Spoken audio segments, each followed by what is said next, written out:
దేవునికి ఏర్పాటు చేయబడిన కీర్తనలు 51 అధ్యాయము మొదటి నుంచి చివరి వరకు చదువుతుంది.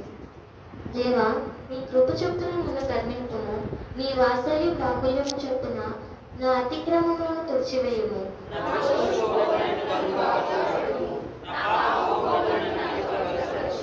నా అతిక్రమములు నాకు తెలియజేయున్నవి, నా పాపం ఎల్లప్పుడూ నా ఎదుట నున్నది.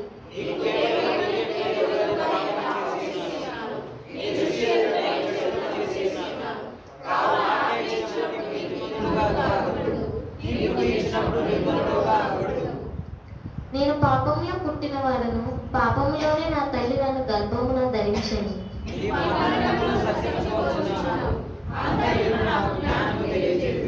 నేను పవిత్రుడన్నట్లును హిస్సోపుతోనూ నా పాపం పరిహరింపుము. హిమము కంటేను నేను తెల్లగా ఉన్నట్లు నీవు నన్ను కడుగుము.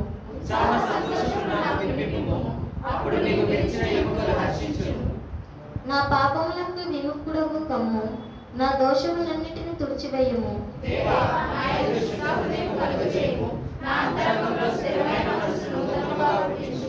నీ సన్నిధిలో నుండి నన్ను త్రోసివేయకుము, నీ పరిశుద్ధాత్మను నా ఎదుట నుండి తీసివేయకుము.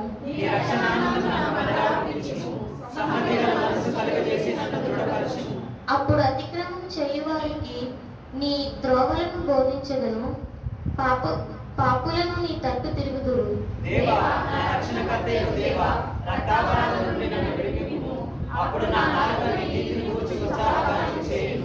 ప్రభువా, నా నోరు నీ స్తుతిని ప్రచురపరచునట్లు నా పెదవులను తెరువుము.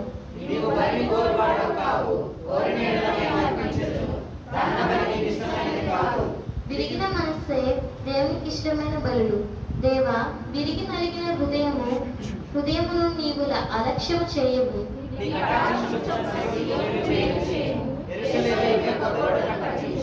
చివరి వచ్చిన అందరూ కలిసి చదువుకుందాం.